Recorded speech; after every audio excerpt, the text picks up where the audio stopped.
Pues entonces vamos a orar, como hacemos todos los viernes, buscando el rostro del Señor y pidiendo su bendición primero que nada. Amado Padre, queremos darte gracias de poder reunirnos en tu nombre una vez más para estudiar tu palabra. Queremos darte gracias por este segundo ciclo que iniciamos ya el viernes de la semana pasada. Hoy vamos a pensar en la persona de Cristo, aquel a quien tenemos que imitar, a quien tenemos como nuestro modelo en la palabra de Dios. Queremos aprender de él, aunque sabemos que vamos a estar siempre lejos de su nivel, porque él era Dios y era perfectamente santo. Pero la palabra de Dios nos invita a mirarle, a seguirle, a imitarle y a dejar que su carácter se forme en nuestra vida. Ayúdanos hoy a aplicar tu palabra a nuestra experiencia personal. Lo pedimos en el nombre del Señor Jesucristo. Amén y amén. Muy bien, vamos entonces a compartir la pantalla.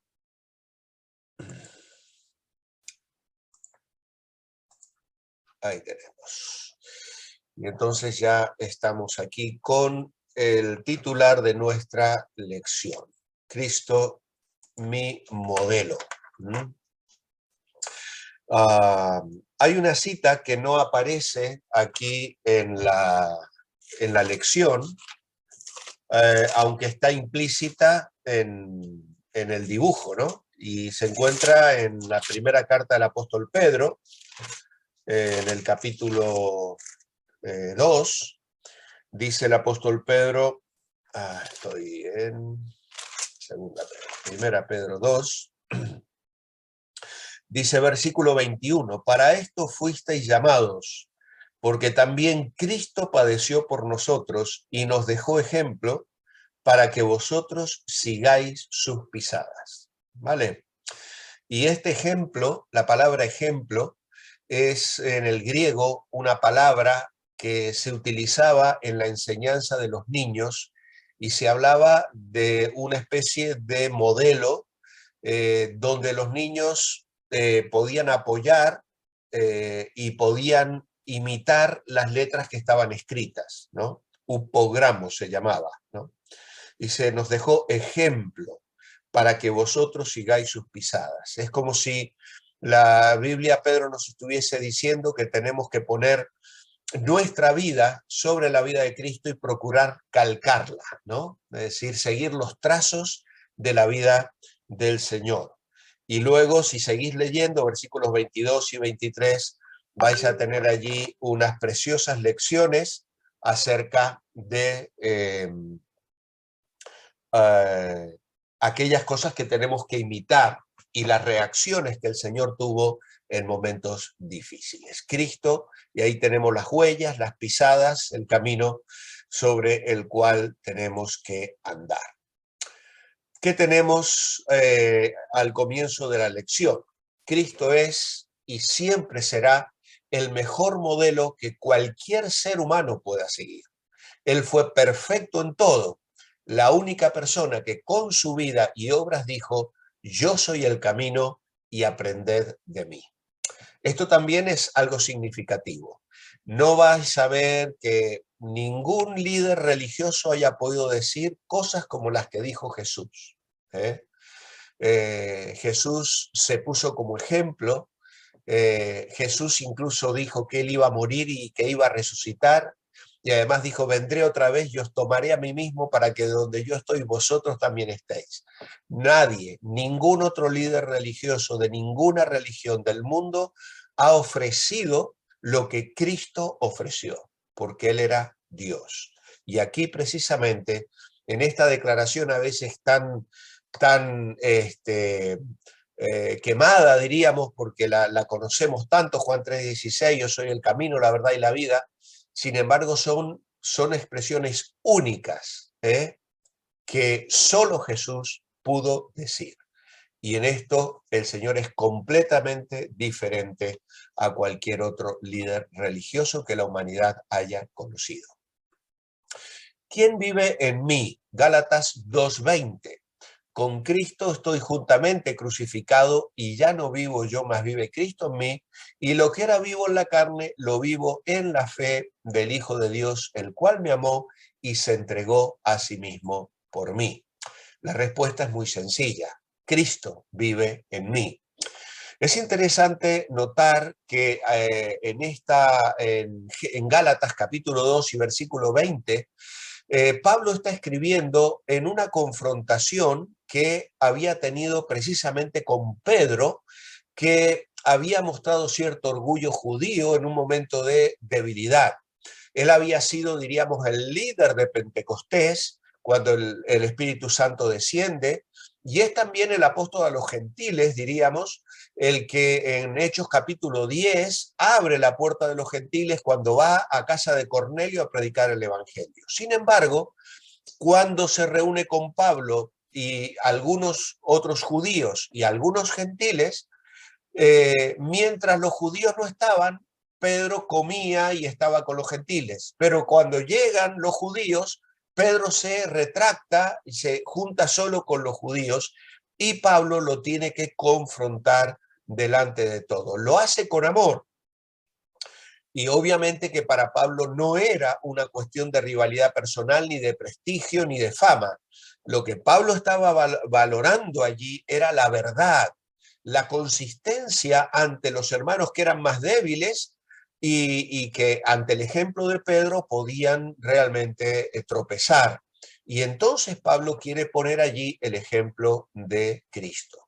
Si vosotros leéis Gálatas capítulo 2, eh, eh, versículo 10 en adelante, vais a ver precisamente cómo Pablo relata esta confrontación. Y él no está despreciando a Pedro, pero sí tiene un corazón sensible tanto a las debilidades de Pedro como a las propias de él, porque se identifica no queriendo mostrar diferencia entre ellos. Pero, de hecho, diciendo que él hubiese hecho lo mismo que Pedro si no fuera por la gracia de Dios y por lo que él comprendió como resultado de la obra de Cristo en la cruz, que era el mensaje que ellos predicaban. Así que Gálatas 2:20, podríamos decir, es la joya en la corona de la vida cristiana en unión con Cristo. Es, diríamos, un resumen maravilloso, podríamos decir, el anillo de sellar del creyente. La llama alguien la joya incrustada en la vida resucitada. Es toda la verdad de nuestra identificación y nuestra participación que Pablo describe en Romanos capítulo 5 hasta el capítulo 8, que vamos a estar estudiando en los devocionales y en los cultos de la Iglesia Revive, porque realmente Romanos 8 y Romanos 5 son, diríamos, por decirlo así, la cumbre de la revelación bíblica. Ahí está el resumen del contenido de los efectos de la esencia del Evangelio y los efectos que puede tener en la vida cristiana. Y junto con Romanos 5 y Romanos 8, Gálatas 2:20 es un versículo verdaderamente extraordinario que deberíamos conocer de memoria y procurar vivirlo en nuestra vida cristiana. Pablo aquí con ternura, con humildad, exalta al Cristo crucificado y describe de una manera maravillosa la experiencia espiritual que él tiene al sentirse unido a Cristo. Ya no vivo yo, mas vive Cristo en mí. Ahora, si Cristo vive en mí, ¿cómo debo vivir ahora? Pues debo vivir en la fe, confiando en Cristo, el Hijo de Dios. Es lo que él dice. Pablo nos da aquí la piedra de toque, la nueva posición tomada en fe, en pura fe, y es realmente el único modo de realizar todo lo que significa la vida de resurrección. Es decir, yo he recibido una nueva vida. Con Cristo morí a la vieja vida y ahora he nacido espiritualmente, tengo una nueva vida y esa vida de resurrección la vivo unida a Cristo. No por los esfuerzos de la ley, no por ninguna obra mía buena, ni siquiera por el servicio que le puedo dar yo al Señor, sino por la fe.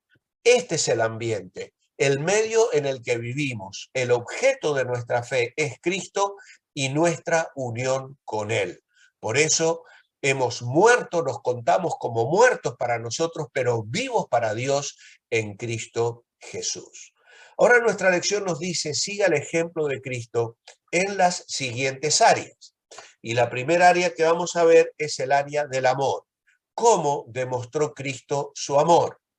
Romanos capítulo 5, versículo 8 dice, mas Dios muestra su amor para con nosotros en que siendo aún pecadores, Cristo murió por nosotros. Así que Él mostró su amor muriendo por los pecadores. El amor de Cristo en este versículo dice es incondicional, es decir, me ama en todo tiempo a pesar de lo que soy, o condicional, me ama solo cuando soy bueno. Y aquí deberíamos debatir, pero bueno, no creo que lo tenemos todos bastante claro, porque en realidad Dios no solo nos ama en Cristo cuando somos buenos o nos portamos bien. El amor de Cristo es incondicional. Me ama en todo tiempo a pesar de lo que soy. Y entonces Pablo aquí está hablando de lo que es en realidad el amor de Dios como es revelado en Jesucristo. Es decir, un amor que no tiene precedente ni paralelo. Ningún mérito de parte nuestra podría haber movido a Cristo a morir por nosotros, porque Él murió por nosotros, dice Romanos, cuando aún éramos pecadores. Así que Cristo fue a la cruz no porque nosotros éramos buenos o porque hacíamos buenas obras. Nos vio nuestro pecado y se entregó por nosotros. Y lo hizo en el tiempo señalado, en el tiempo fijado por Dios. Y esa muerte realmente expresa la maravilla de la gracia de Dios, una gracia perdonadora, una gracia que alcanza a los que éramos verdaderamente malos, pero muy malos. No había en nosotros bondad que pudiese haber atraído el amor de Dios. Dice, en la muerte de Jesús por los pecadores, Dios muestra su propio amor soberano. ¿Por qué? Porque entregó a su Hijo. Ya en distintas partes del Antiguo Testamento Dios había expresado ese amor hacia el pueblo de Israel. Por ejemplo, en Isaías 1:18 les había dicho, si vuestros pecados fueren como la grana, como la nieve serán emblanquecidos. En Isaías 53:6 dice, todos nosotros nos descarriamos como ovejas, cada cual se apartó por su camino, mas Dios cargó en él el pecado de todos nosotros. Y lo hermoso de este versículo, Romanos 5:8, es que Dios demuestra su amor para con nosotros, en que siendo aún pecadores, y este demuestra está en tiempo presente.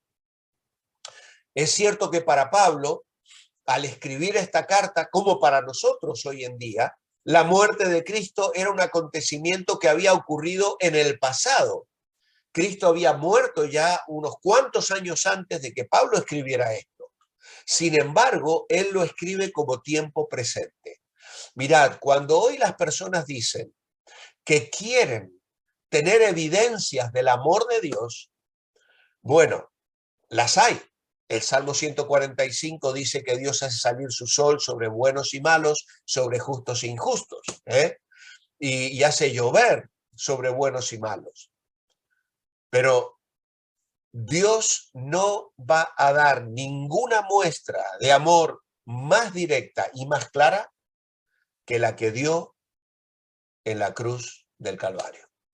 Cuando Cristo muere en la cruz del Calvario, Dios estaba mostrando su amor.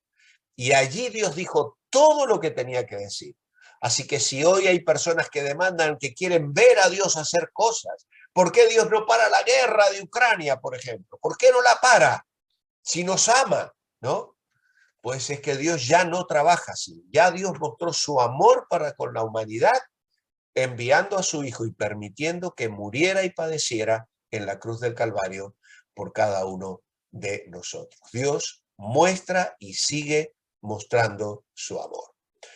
Complete Juan capítulo 15, versículo 13. Nadie tiene mayor amor que este, que uno ponga su vida por sus amigos. Cristo amó a sus discípulos y lo mostró al dar su vida por ellos. Dijo también, nadie tiene mayor amor que este, que uno ponga su vida por sus amigos. Y este es el amor con que nos amó y se entregó a sí mismo por nosotros. Más tarde Juan diría, nosotros le amamos a él porque él nos amó primero. Y la mayor prueba del amor que se tiene un amigo es dar la vida por la vida del amigo, porque aquí se muestra realmente el amor en su máxima fuerza. Ahora bien, el amor de Cristo excedió al amor de todos los amantes juntos, así como el cielo está más alto que la tierra, porque realmente el amor de Dios alcanza a corazones duros y a corazones aún más duros que el hierro, que la roca, que el acero. Dios mostró su amor y puso su vida. Ahora bien, actualmente somos llamados a hacer sacrificios. Pues mi respuesta es que sí. Amar como Cristo significa estar dispuesto a sacrificarse por otras personas. Esto no solo significa morir por otros, sino también dedicarles tiempo, escucharlos, ayudarlos en sus problemas, darles apoyo. Nosotros debemos amarnos unos a otros como nos amó Jesús, y Él nos amó tanto que dio su vida por nosotros. Tal vez no sea necesario que nosotros demos nuestra vida por otro, pero existen otras formas de practicar ese amor sacrificial. Por ejemplo, escuchar a las personas, ayudar en sus problemas, alentarles, darles apoyo, dar de nuestros bienes, es decir, dar todo el amor que podamos, incluso dar un poco más. Somos llamados. Ahora, este sacrificio no lo hacemos para ganarnos el cielo, ni para que Dios nos dé la salvación. Lo hacemos porque Dios nos ha dado el cielo, porque nos ha dado la vida eterna y porque el amor de Cristo ha sido derramado en nuestros corazones y somos llamados a amar como Él amó. ¿Cómo sabrán los demás que somos verdaderos discípulos de Cristo? En Juan 13, 34 y 35, el Señor lo dijo, que os améis unos a otros como yo os he amado, y en esto conocerán todos que sois mis discípulos, si tuviereis amor los unos con los otros. Jesús dice que si nuestro amor es semejante al suyo, será una demostración de que somos sus discípulos. A veces la gente nos ve pelear dentro de las iglesias, los celos y divisiones. Y esto realmente es una pena porque escandaliza, entristece y degrada el evangelio.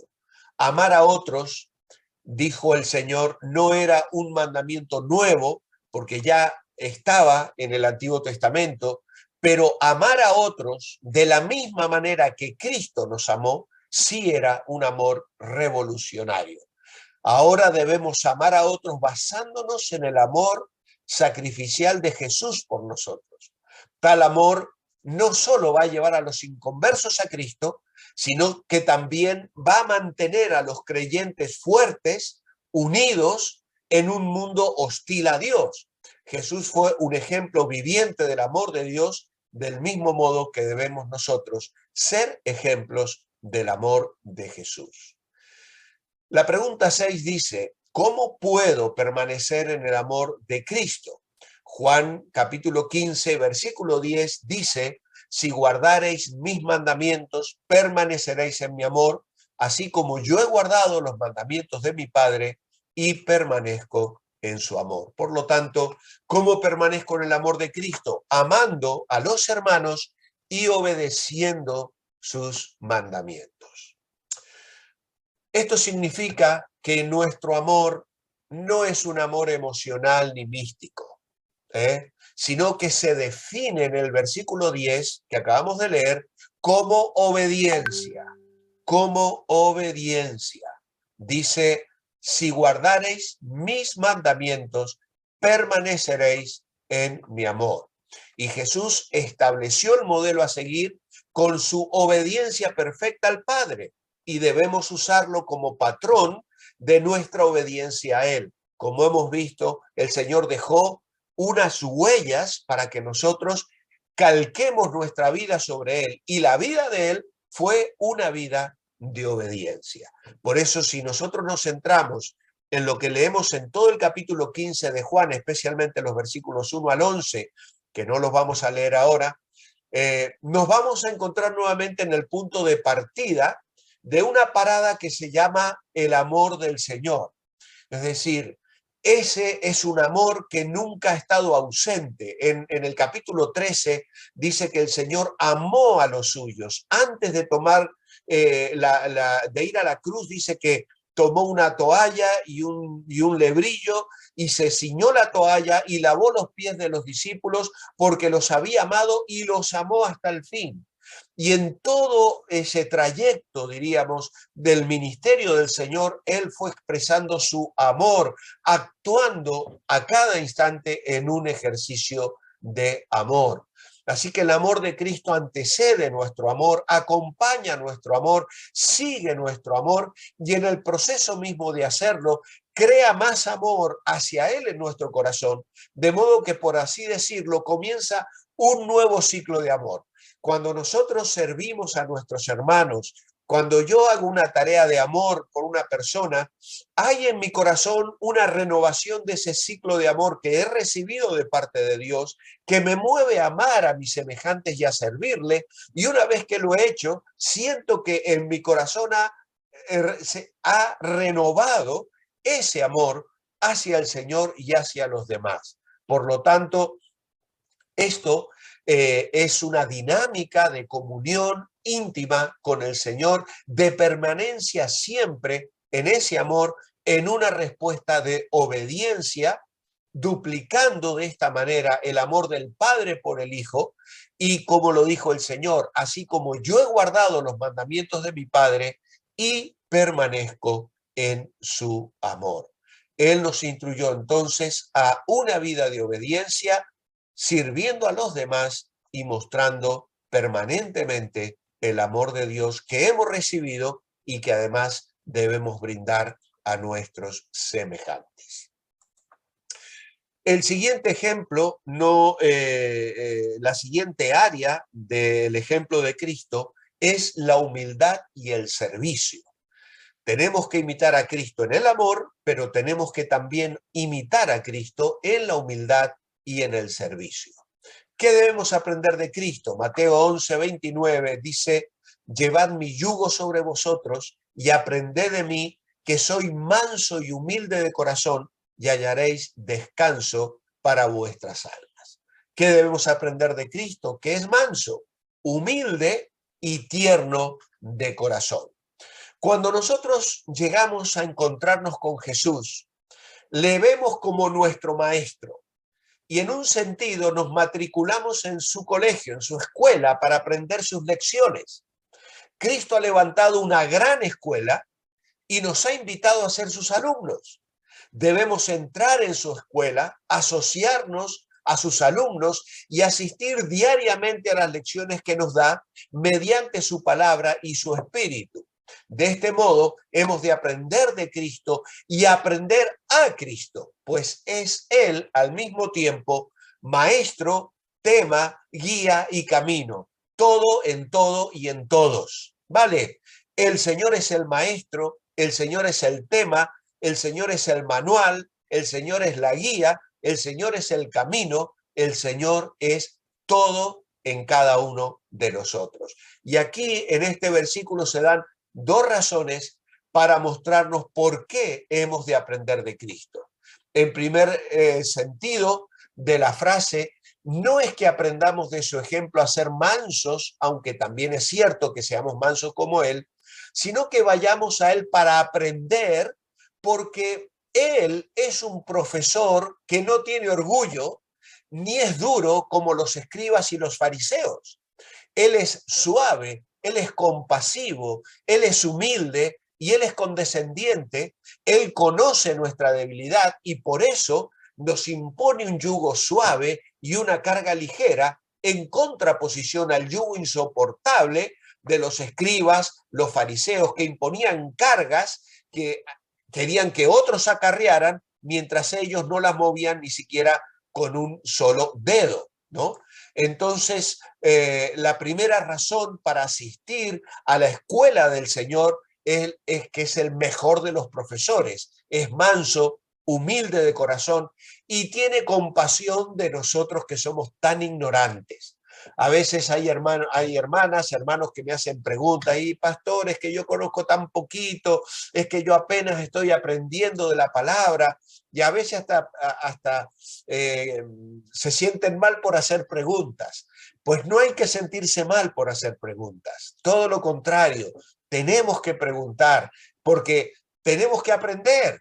Y a veces es cierto que hay maestros que son competentes y hábiles para enseñar, pero a veces se enfadan, pierden la paciencia y eso hace que los alumnos, aún los más brillantes, se desanimen, cuanto más a los que les cuesta aprender. Pero Cristo tiene paciencia, es manso, humilde y tierno de corazón. Así que nos acercamos al Señor con esa confianza, pero también porque es humilde de corazón y porque enseña a los pobres y a los principiantes. Y Él nos explica las primeras letras que son como la leche para los bebés y se adapta a los que poseen poca capacidad para aprender. Por lo tanto, no hay cosa tan hermosa como ser un alumno de un maestro como es el Señor Jesucristo. Luego Filipenses 2, 5 al 8. Cristo, siendo Dios, vivía en el cielo, apartado de la maldad de este mundo. Y a pesar de ser Dios, el verso 7 dice que tomó la forma de un siervo, o de un esclavo, ¿vale? Filipenses 2, 5 al 8, el verso 7 dice, sino que se despojó a sí mismo, tomando forma de siervo, y la palabra siervo allí en el original es doulos, es esclavo, tomando forma de esclavo, hecho semejante a los hombres.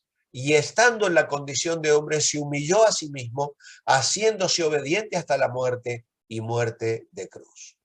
¿Qué es para usted ser un siervo? Bueno, yo he contestado así. Ser es ser una persona que sirve a los demás. Jesucristo era humilde, dispuesto a negar sus derechos, a fin de obedecer a Dios, a su Padre y servir a las personas. Como Cristo, debemos tener también una actitud de siervo y servir por amor a Dios y por amor a los demás, no por temor, no por sentimientos de culpa. Yo puedo escoger la actitud en mi servicio. Y por eso es que el domingo, al acabar el mensaje de Revive sobre el amor de Dios, incluso esta mañana en el devocional, volví a preguntar, ¿cómo es posible que siendo receptores de un amor tan grande, a veces hagamos con desgana el servicio para el Señor? ¿Cómo es posible? Yo tengo que aprovechar cada oportunidad de servir a otros. En Marcos capítulo 10 y versículo 45, el Señor dijo, porque el Hijo del Hombre no vino para ser servido, sino para servir y para dar su vida en rescate por muchos.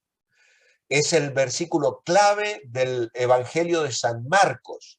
Marcos es un evangelio donde vemos al Señor como siervo, está siempre actuando, entra, sale, va, viene, duerme poco, está ocupado inmediatamente. Es una de las palabras que se repite varias veces en el evangelio de Marcos, porque el énfasis del evangelio de Marcos es presentar a Jesús como siervo, como siervo. Y él dice que no vino para ser servido.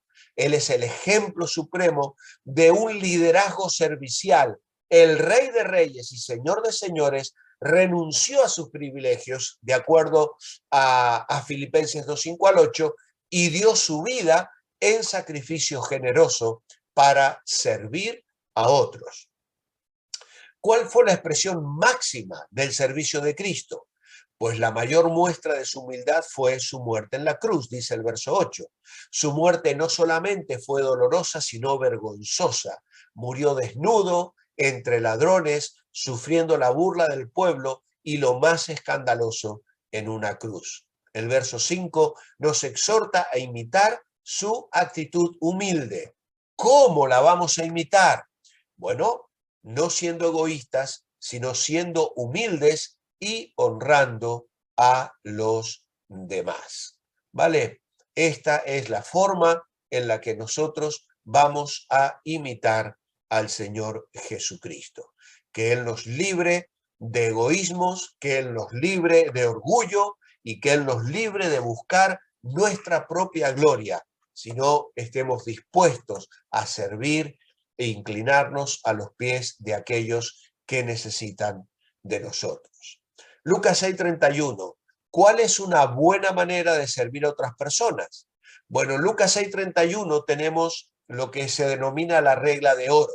Y como queréis que hagan los hombres con vosotros, así también haced vosotros con ellos. Así que lo que vamos a poner aquí es tratándoles como quiero que me traten a mí. Haced vosotros con ellos de la misma manera. Estas versiones de la regla de oro existían antes de Cristo en los escritos rabínicos, incluso en el hinduismo y el budismo. Ahora, lo interesante es que ellos mencionan la regla como una orden negativa. Por ejemplo, la versión de un judío, un rabí muy conocido, Gilel, decía: lo que sea odioso para ti mismo, no lo hagas a los demás. Así que estaba en forma negativa. Jesús aplicó la regla de oro como orden positiva, enriqueciendo su significado y subrayando que este mandamiento resume apropiadamente la esencia entera de todos los principios éticos contenidos en la ley y en los profetas. Así que somos ya llamados a tratar a los demás como queremos que los demás nos traten a nosotros, ¿vale? El Señor lo presenta en un sentido positivo y le da una fuerza mucho más especial. Lo siguiente que tenemos que imitar de Cristo es su compasión, su compasión. En Mateo capítulo 9, versículos 35 y 36, dice que el Señor recorría las ciudades y aldeas, enseñando en las sinagogas y predicando el evangelio del reino, sanando de toda enfermedad y toda dolencia en el pueblo. Y al ver las multitudes, tuvo compasión de ellas, porque estaban desamparadas y dispersas como ovejas que no tienen pastor. Así que Jesús, ¿qué tuvo? Compasión de las multitudes. ¿Y por qué? Porque las vio confundidas y desamparadas. Confundidas y desamparadas. ¿Cómo ve usted hoy a los que todavía no son creyentes?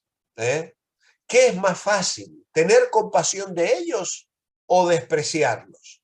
Bueno, entiendo que como alumno del Señor Jesucristo, habiendo Dios derramado por su espíritu el amor de Dios en mi corazón, yo tengo que mirar a las personas con la misma compasión con la que el Señor las miraba, confundidas y desamparadas.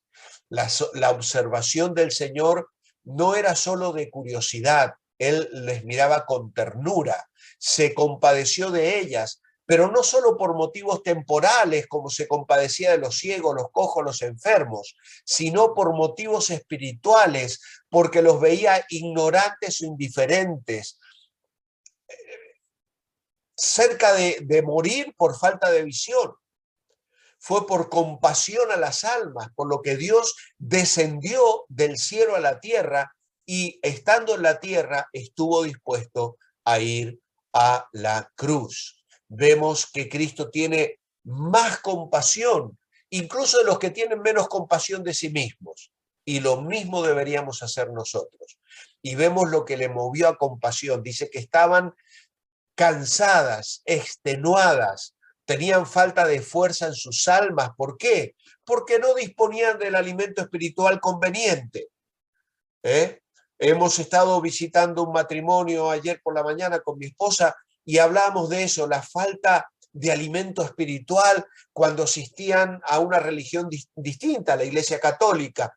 Y ellos decían que ahí no había nada, no recibían alimento espiritual. Y eso es lo que pasaba con los judíos. Los escribas y fariseos le llenaban de reglas. ¿Y qué vigor espiritual podían tener unas almas alimentadas con cáscaras y cenizas en lugar del pan de vida que tenían en Cristo? Y luego dice que las vio abatidas como ovejas que no tienen pastor. No hay animal tan propenso a extraviarse como la oveja. Y cuando se extravía, cuando se pierde, es completamente incapaz de encontrar el camino de vuelta, de defenderse de las fieras, de hallar por sí mismo el lugar adecuado donde hay alimento o de caminar con rumbo y dirección. No sabe ni siquiera descansar. Por eso, esa es la condición en la que los perdidos se encuentran. Y la Biblia dice, todos nosotros nos descarriamos como ovejas, Isaías 53:6. Las ovejas extenuadas, abatidas, perdidas, necesitan urgentemente de pastores que las guían a los buenos pastos y las vuelvan al redil. Y en este sentido, todos nosotros somos llamados a ser pastores. Somos llamados a pastorear a personas, a hablar de Cristo, a compartir el Evangelio, a comunicar las nuevas de salvación a otras personas, porque están perdidas y necesitan urgentemente alguien que le guíe a los buenos pastos y las conduzcan del nuevo al redil. Así que qué bueno es cuando como hijos de Dios tenemos esa carga en nuestro corazón. Los fariseos, buscando en qué acusar a Jesús, le presentaron a una mujer adúltera. Citando a Moisés, le exigieron su opinión si debía ser apedreada o no. Aquí tenemos precisamente una oveja perdida, una oveja confundida, una oveja sin pastor, sin alimento espiritual, una oveja que además de eso estaba a punto de ser apedreada por aquellos que se consideraban líderes religiosos. Y entonces el Señor dice que se inclinó en tierra y escribía con su dedo, y como insistieran en preguntarle, dice que se enderezó y les dijo, el que de vosotros esté sin pecado, sea el primero en arrojar la piedra contra ella. Así que el Señor les dijo, el que esté sin pecado, sea el primero en arrojar la primera piedra contra ella. Y esta es una declaración significativa en lo que respecta a juzgar a otros. Como Jesús realmente ratificó el castigo aplicable al adulterio, no fue posible acusarlo de estar en contra de la ley, que era lo que pretendían los judíos allí. Pero al decir que solo quien estuviese libre de pecado podía arrojar la primera piedra, destacó la importancia de la compasión y el perdón. Cuando yo descubro a otros en pecado, ¿soy rápido en juzgarle, en emitir un juicio? Pues si lo hago, eso equivale a considerar que yo nunca he pecado. Es Dios el que debe juzgar, no nosotros. A nosotros nos toca mostrar perdón y compasión. El punto 15 nos pone aquí me estoy saltando aquí algo yo. Punto 14. ¿En qué manera difiere la actitud de Jesús hacia esa mujer de la reacción que muchos tienen hoy hacia los que caen en pecado? Bueno, en que el Señor no busca condenar, sino perdonar y restaurar. Esa es la preciosa actitud que el Señor tiene. Por eso, tener compasión hacia los pecadores significa encubrir su mal comportamiento. Aquí tenemos que hacer un alto y reflexionar. A ver, tener compasión hacia los pecadores significa encubrir su mal comportamiento, barrer debajo de la alfombra? Pues la respuesta, la afirmación es falsa, es falsa. ¿Por qué? Porque aunque tuvo compasión de ella, Jesús la exhortó también en el versículo 11, vete y no peques más. La verdadera compasión también nos mueve a exhortar en amor a quien practica la maldad, ¿vale?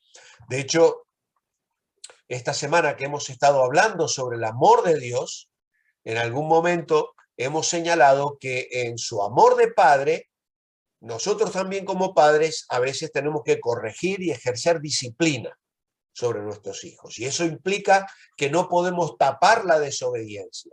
Tenemos que corregirla, tenemos que enseñar. También tenemos que aprender algo más del Señor, no solo de su amor, no solo acerca de su mansedumbre y humildad, no solo acerca de la compasión que él tuvo, sino que también tenemos que mostrar valentía para confrontar la maldad. ¿Y cómo confrontó Cristo la maldad de los fariseos? En Mateo 23, 27 dice, ay de vosotros, escribas y fariseos hipócritas, porque sois semejantes a sepulcros blanqueados que por fuera, la verdad, se muestran hermosos, mas por dentro están llenos de huesos de muertos y de toda inmundicia. Así que el Señor aquí les confronta con toda sinceridad y realidad. El Señor no disimula absolutamente nada. Denunciar la hipocresía al punto 17 e injusticia requiere valentía. ¿Es correcto escudarnos diciendo que no queremos ofender a nadie? Obviamente que no lo es. Si nosotros leemos todo el contexto de Mateo 23, descubriríamos que en estos versículos hay 8 ayes en lugar de las 8 bienaventuranzas del capítulo 5 de Mateo. ¿Vale? En Mateo 5 están las bienaventuranzas, bienaventurados los pobres en espíritu, bienaventurados los que lloran, los mansos, los misericordiosos, los pacificadores, etc. Aquí hay 8 ayes, como un contraste, porque Jesús se está dirigiendo contra los escribas y fariseos con 8 truenos o relámpagos semejante a los de Sinaí. Estos ayes son tanto más notables cuando provienen de un manso Jesús, el cual vino para bendecir y quien siempre se deleitó en bendecir, incluso cuando le maldecían. Dice 1 Pedro 2, no respondía con maldición, pues era el Cordero de Dios manso por naturaleza. Pero cuando la ira del Cordero se enciende, cuán grave ha de ser la causa y cuán terrible castigo. La carga de esa profecía en Apocalipsis, por ejemplo, donde se ve la ira del Cordero, pues es una carga muy pesada. Y aquí en Mateo indica un mensaje de amenaza cuando dice, ay de vosotros, escribas y fariseos hipócritas, ay de vosotros, guías ciegos. La hipocresía era el pecado radical de los escribas y de los fariseos y les caracterizaba. Y ser hipócrita significa ser un comediante, porque el que es un hipócrita desempeña un papel ajeno a su verdadera personalidad. Y por muy buen actor que sea, en realidad ellos serán hipócritas. Y en este sentido, esto era un pecado. Cada uno de estos ayes lleva consigo una razón, lo cual justifica el juicio que Jesús profiere, porque ayes o maldiciones que el Señor les da no son sin motivo. Los escribas y los fariseos eran unos mentirosos hipócritas que engañaban a la gente y que merecieron una condena dura, pero durísima, de parte del Señor. Así que el Señor fue valiente para confrontar la maldad y a veces nosotros también tenemos que serlo también y aprender a imitar al Señor Jesucristo. Finalmente, tenemos que imitar la oración del Señor. ¿Qué ejemplo nos da en Marcos 1:35? Pues allí dice que el Señor se levantó muy de mañana, siendo hoy muy oscuro, salió y se fue a un lugar desierto y allí oraba. El Señor se fue a orar temprano. Ahora bien, ¿por qué cree usted que es bueno orar desde temprano? Bueno, porque así comienzo el día en comunión con Dios y con la mente más dispuesta, ¿vale?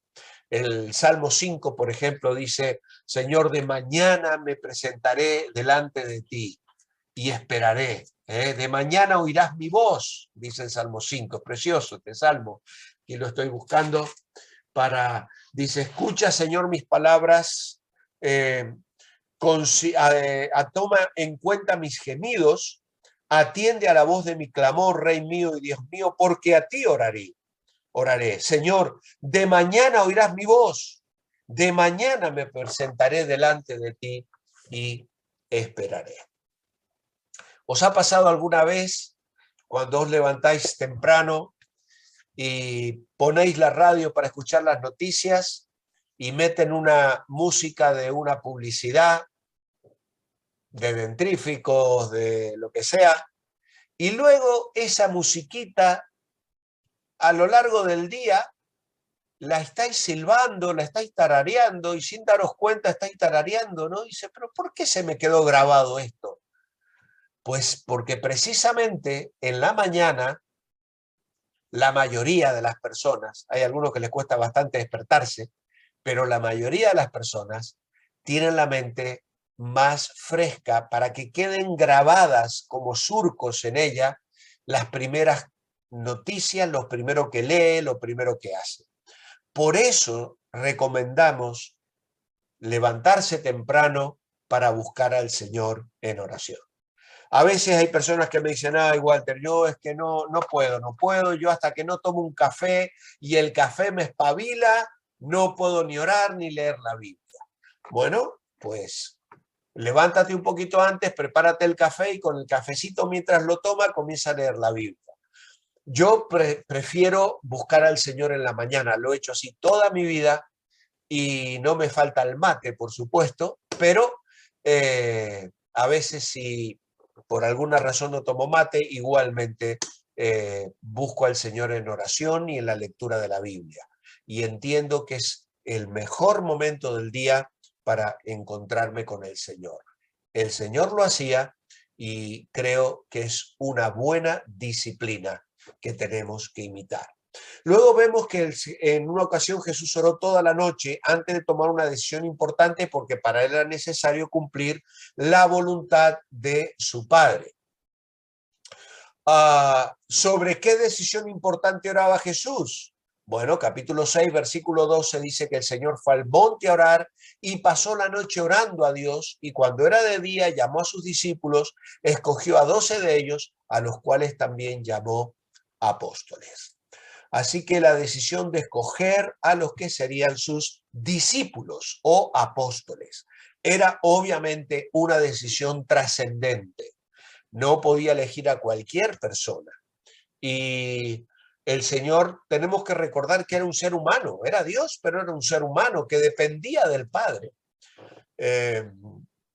Así que podemos realmente entender que Él pasó la noche en oración porque necesitaba hacerlo, no porque realmente quería, no porque tenía insomnio, porque no podía dormir. El Señor buscó a su Padre en oración.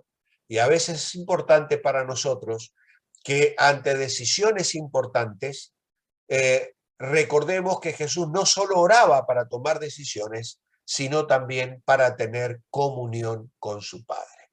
Así que sea por decisiones o sea simplemente por pasar un tiempo en comunión con el Señor, a veces la noche también es oportuna, porque no hay ruidos, porque no hay personas despiertas en casa y porque es un momento oportuno para tener un tiempo íntimo y personal con el Señor.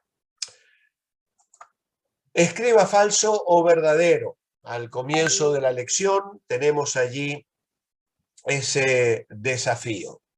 Dice, Cristo nos ama siempre a pesar de lo que hacemos. Por supuesto que es verdadero. El amor de Dios no varía y no depende de nuestras obras. Nos amó, hemos visto, aún cuando éramos pecadores. Y obviamente nos ha de seguir amando como hijos suyos. ¿Somos llamados a sacrificarnos para servir a otros? Claro que sí. El creyente tiene que estar dispuesto a pagar un precio. Alguien dijo, el que no vive para servir, no sirve para vivir. ¿Eh? El que no vive para servir, no sirve para vivir.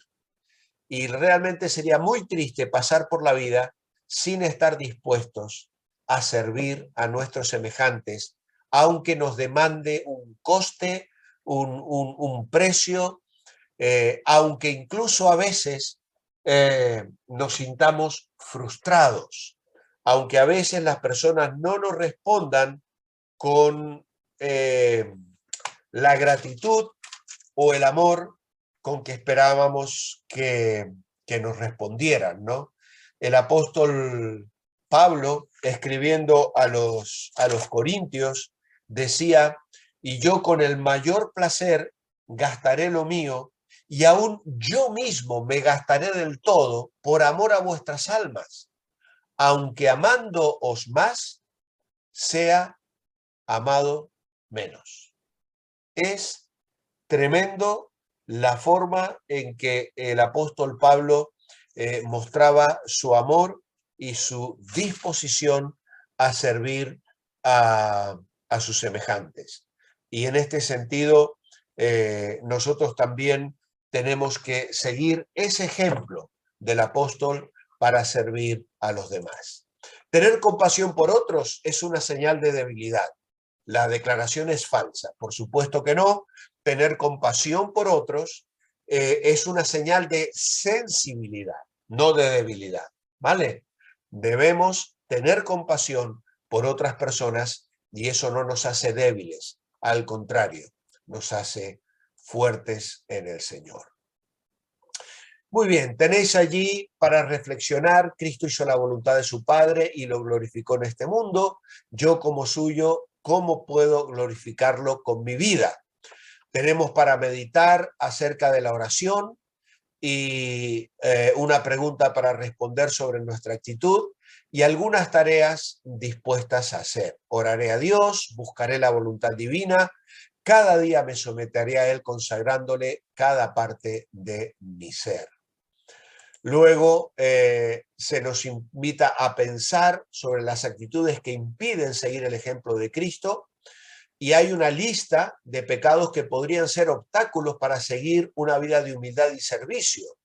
Y es estar preocupados por todos, no querer perdonar, ser orgulloso, falta de paciencia, dificultad para amar a otros, celos, envidia, egoísmo, rencor, indiscreción, tener pensamientos impuros, desinterés por las necesidades de los demás, machismo, incluso pueden haber otras cosas que puedan estar impidiendo que realmente tengamos una vida de humildad y de servicio.